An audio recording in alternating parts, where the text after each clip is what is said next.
Olha, pessoal, de acordo com índices do IBGE, por volta de 8% da população brasileira tem ensino superior completo. Hoje, quase 27% dos adultos entre 18 e 24 anos estão matriculados em faculdades, universidades ou instituições técnicas. Mais de 1,5 milhão de estudantes cursam graduação em universidades públicas e quase 5 milhões em instituições privadas. Mas existem oportunidades para todos, com bolsas ou então financiamentos. E para explicar melhor para a gente como funciona cada um, eu recebo aqui a gerente de ensino, Elisana Mendonça. Seja bem-vinda, muito obrigada pela participação aqui no nosso programa. Elisana, é muito importante e pertinente a gente estar falando isso, ainda mais agora, época de inscrição, de faculdade, universidade, enfim. Muitas pessoas nem sabem, já ouviram falar, mas poucos sabem. Então, o que a gente vai fazer para o pessoal de casa entender melhor? A gente separou cada um desses aí para a gente falar particularmente de cada um deles. Vamos começar, então, com o artigo 170, falando sobre esse artigo. Vamos lá, então. Elisana, esse artigo, falando as informações dele. Primeiro, os pré-requisitos para quem pode participar e o que é esse artigo? Sim, isso muda dependendo da instituição. A regra geral é que a pessoa tenha um índice de carência. E na instituição que eu trabalho, delimitou-se esse índice de carência em 2 salários mínimos per capita. Então, para a pessoa identificar essa renda per capita, ela tem que somar a renda familiar, a renda do grupo familiar e dividir pelas pessoas da família. Tá. Então, se eu tenho lá 3 pessoas que trabalham, né, mas temos 4 pessoas que consomem, porque uma criança de 5 anos. Então, eu somo a renda dos 3 e divido pelo número de pessoas, independente de produzir renda ou não. Tá, e qual é a renda, tipo, como é que a pessoa pode participar? Quais seriam esses pré-requisitos? Digamos, vamos falar até como exemplo a sua universidade. Sim, então primeiro seria a carência, né, que delimita por completo. Passou daquele índice de carência, a pessoa não está apta para receber, porque é uma verba do governo destinada a pessoas carentes. Então, se a gente não fizer o processo sério, desvirtua do grande objetivo que é beneficiar quem realmente precisa, que eu acho que é a coisa mais maravilhosa da história toda. Uma outra coisa que tem que ter é que você tem que estar matriculado na instituição de ensino, porque essa verba, ela vem direto para a instituição. Então, não passa pelo aluno. Então, nós recebemos e passamos para o aluno em forma de desconto. Ah, entendi. E todas as universidades devem estar cadastradas? Ou seja, esse artigo faz parte de todas as universidades? Olha, é um benefício do estado de Santa Catarina, né? E a maioria das privadas que eu conheço estão. Mas cada aluno, dependendo da instituição que ele está matriculado ou tem interesse de ingressar, ele pode procurar uma pessoa que atenda, como eu atendo na minha instituição, tem sempre uma pessoa que atenda e tira essas dúvidas para a pessoa. Então, se você é aluno, você quer participar de um programa, procura a tua instituição e pergunta, quem que pode me dar um auxílio sobre bolsa de estudo? Ótimo. Como é que funciona aqui? Quando que é o período de inscrição? O processo normalmente acontece 1 ou 2 vezes por ano, do artigo 170 e do 171. Então, as pessoas que precisam, elas têm que ficar ligadas, porque o processo todo é mediante abertura de edital e prazos. Então, ele tem que atender essas expectativas, senão muitas vezes ele precisa do benefício, mas como ele não perdeu um prazo e tal, ele acaba não sendo desclassificado do processo por motivos outros que não a necessidade em si. Tá, e daí assim, a pessoa se inscreve através de um site ou na própria universidade? O primeiro passo para o artigo 170 e o 171 é fazer uma inscrição no site da Ampesc.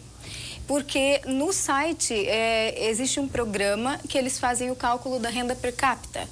Então, assim, para nós não termos que fazer todo o cálculo, aquela continha que eu te contei no começo, para a gente não ter que fazer aquilo manualmente, que dá muito trabalho, então faça a inscrição no site e o próprio site já dá para o responsável pelo processo a classificação por índice de carência, que não é um valor monetário, é um número que classifica quem é mais carente e quem é menos carente. Qual é o site?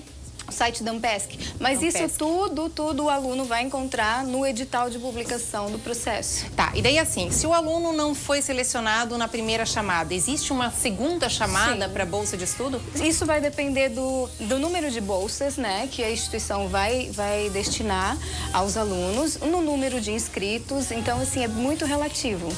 Na instituição que eu trabalho acontece. De ser uma segunda chamada. Às vezes acontece de a gente ter que devolver valor ou chegar muito próximo disso.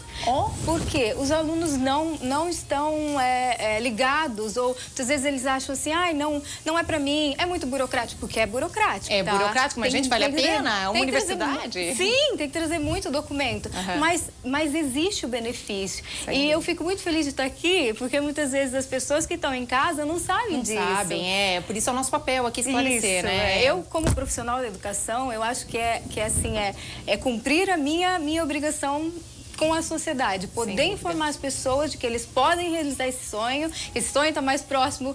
Hoje em dia eu acho que está muito, muito, muito próximo. Quem está em casa, que tem o seu sonho de fazer uma faculdade, de realizar o seu curso superior, é a hora. Parabéns, show de bola, é isso aí. Bom, artigo 170 a gente falou, vamos para o próximo, o artigo 171. O 171 é basicamente a mesma coisa, é semelhante. É do estado de Santa Catarina? Também, ele é como se fosse uma ramificação do 170. O que modifica o 171 do 170 seriam 2 critérios de classificação. Um deles é que a pessoa tem que residir em Santa Catarina por mais de 2 anos. Tá? E o outro é que ela tem que ter cursado o ensino médio em escola pública ou particular com bolsa integral. Ah, tá. Então, se ela cursou a escola particular, ela também tinha que ter bolsa. Tinha que ter bolsa, Então, são benefícios destinados a pessoas carentes. Tá, e aquela pessoa, por exemplo, que ingressou no particular, mas depois, digamos, perdeu renda, também pode participar de um artigo desse? Olha, eles são bem criteriosos com relação à instituição que terminou o ensino médio. O ensino médio tem que ter feito em escola particular, com bolsa integral e comprovar isso. Eu confesso, Suza, que eu nunca presenciei nenhum caso em que o aluno tivesse passado pela situação que você descreveu, mas eu acredito que eles são... Nesse ponto bem criteriosos. Mas, gente, o negócio é tentar, né? Imagina, uma bolsa de estudo, né? Além de bolsa de estudo, depois tem financiamento também, né? Tem. Tá, a gente já chega lá. Vamos, então, para o próximo, que é o ProUni, ou seja, o Programa de Universidade para Todos. Esse ProUni, como é que funciona? Esse é do Ministério da Educação. Isso, do governo federal. O ProUni, ele é um processo que é feito mais fora da instituição, comparado ao artigo 170 e 171. Para esclarecer, deixar bem claro, o artigo 170 e o 171 são bolsas. Então, uma vez que você recebeu, se você passou por um processo idôneo, se a instituição fez tudo certinho, se a documentação está toda certinha, você não precisa se preocupar com pagar nada. A menos que haja uma fiscalização e se comprove que a pessoa recebeu um valor indevido, né? Ou declarou uma renda mentirosa, alguma coisa do tipo. E o ProUni também é bolsa. Então, você não tem que devolver valor nenhum, diferente do financiamento estudantil, que a gente vai falar um pouco depois. Tá, quando se fala em devolver valor, como isso funciona? É porque no financiamento você paga a instituição, né? E nas bolsas não, você recebe e aquilo é teu. E qual é a porcentagem? Depende. Do artigo 170, depende da renda. Faça uma classificação, né? Então, conforme a renda, quem tem a renda mais baixa ou quem que precisa mais, recebe mais. E do 171 é o valor da bolsa, do salário mínimo do ano anterior. E do ProUni vai depender. Isso vai depender do processo, porque o aluno tem que fazer a prova do Enem. Uma dica importante. Todos que participam dessas bolsas? Não, os do ProUni. Ah, do ProUni. Isso, Tá. Para todos os telespectadores que estão fazendo o ensino médio, fiquem ligados, porque o FIES está atrelado ao Enem a partir de 2010 e as bolsas do ProUni também. Então, você tem que fazer o Enem. Depois que você faz, tem uma edição de Enem por ano, a TV está sempre mostrando, então fiquem ligados, façam inscrição. Tem o site também, né? Tem o site, procurem as informações e a partir da prova feita, você pode se candidatar para o ProUni. Então, fez a prova do Enem, faz a inscrição. Aí pode fazer ProUni. E o ProUni e os outros artigos, conforme você já citou até, então pode ser mais de uma edição, pode ser no início do semestre, pode ser na metade também, né? Sim, O ProUni, ele acontece, se eu não me engano, uma vez por ano também. Porque a prova do Enem uma vez por ano e daí você faz a inscrição. Mas aí você também tem a possibilidade de ficar para suplência e ser chamado posteriormente. A segunda chamada que a gente citou. Agora, para a inscrição da universidade nesse momento, já pode participar? Já se encerrou os prazos? Como é que tá isso? De todos, eu falo. Olha só, o ProUni você tem que fazer antes, você pode fazer antes de estar matriculado ou depois. E o ProUni está atrelado ao Enem. Mas as bolsas do artigo 170 e 171 estão atrelados à instituição, portanto, à matrícula. Então, se eu não estiver matriculado, eu não posso passar pelo processo. O único que pode, então, é o ProUni. O ProUni. Os outros artigos que a gente já citou, então, tem que estar matriculado na universidade. Sim, porque a gente recebe o valor do governo e esse valor é distribuído entre os alunos. Então, nós não podemos inscrever um aluno no processo se ele não está matriculado. Como é que nós vamos justificar o destino dessa verba? Então, ele tem que estar matriculado. 170 e 171, atrelado à matrícula. Tá, uma pergunta. Se a pessoa, por acaso, muda de curso, não gostou daquele curso e quer mudar, mas tem a bolsa, ela continua com essa bolsa, seja qual for que a gente citou aí? No caso das bolsas do artigo 170 e 171, sim. As do ProUni, elas têm que verificar se existe uma possibilidade de vaga.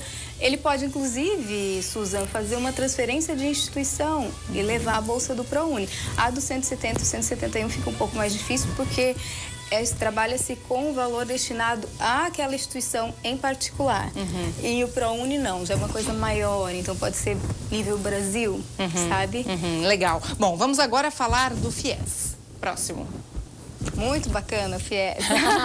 Brasileiro normalmente tem um pouco de preconceito com a palavra financiamento, né? Verdade. Porque a gente tem aquela impressão que você compra um imóvel e paga dívida. 1,5 ou 2, né? Com juro muito alto, aquela Exato. dívida, e fica a sensação, meu Deus, eu vou ficar pagando até quando, tal. O FIES, ele tem essa questão da dívida, mas as formas de pagamento, o modelo do FIES, ele é realmente extremamente atraente. Por quê? O aluno, uma vez que ele faz o FIES, ele vai pagar durante o curso dele até R$50, que é um valor referente a juros, de 3 em 3 meses. Digamos que a mensalidade dele gere um juro que ultrapasse R$50 de 3 em 3 meses. O governo delimita, é só 50. Se ele eventualmente financiar 50%, pode ser que ele venha pagar menos que R$50, de 3 em 3 meses, o que hoje em dia não é difícil para a maioria dos brasileiros. Todo mundo consegue se organizar para pagar isso.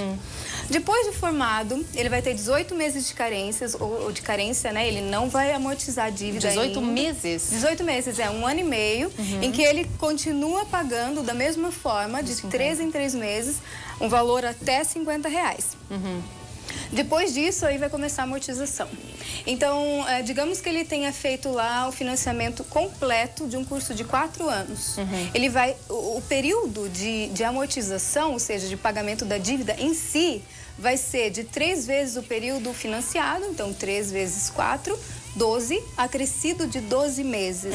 Ou seja, ele tem até 3 anos para pagar a dívida que ele contraiu em 4. Que interessante. Bom, com relação a afrodescendente, indígenas, pessoas com deficiência, também podem se inscrever, mas também tem que ter aquele pré-requisito da renda. Sim, na questão do FIES, Susan, a renda é um pouquinho menos preocupante, vamos dizer assim. Porque o limite para a renda familiar é de até 20 salários mínimos. Isso dá próximo de 13.500 e alguma coisa. Então, assim, para a maioria dos brasileiros, o critério de renda não delimita muito. Então, assim, as pessoas podem realmente facilitar a vida através do FIES. Com certeza, sem dúvida. Interessante, né? Muito legal. Só, eu sei que a gente está com o tempo corridinho, mas só para a gente dar uma pincelada sobre bolsas de pesquisa. Como é que funciona, Eliane? As bolsas de pesquisa são uma ramificação também do 170 e 171. Porque tanto o 170 e o 171 pode se desdobrar em 2. Então, digamos que seriam 4. Uma de estudo de pesquisa do 170 170, uma de estudo e uma de pesquisa do 171. Na bolsa de pesquisa, a contrapartida pelo recebimento da bolsa é desenvolver um trabalho de iniciação científica que é orientado por um professor da instituição do seu curso. Então, além de você receber esse benefício, você tem a possibilidade de se aprofundar mais em alguma área do conhecimento do seu curso para se transformar num profissional melhor e etc. Estar à frente, digamos assim, dos outros alunos que acabam eventualmente não fazendo. Tá certo, gente. Informação aqui no nosso Ver Mais, importantíssima para você aí de casa que quer ingressar então no curso superior. Bom, Elisana, lá no IBES, então o pessoal que quiser saber melhor é só conversar com você. Sim, serão muito bem-vindos. Tá certo, querida. Obrigada.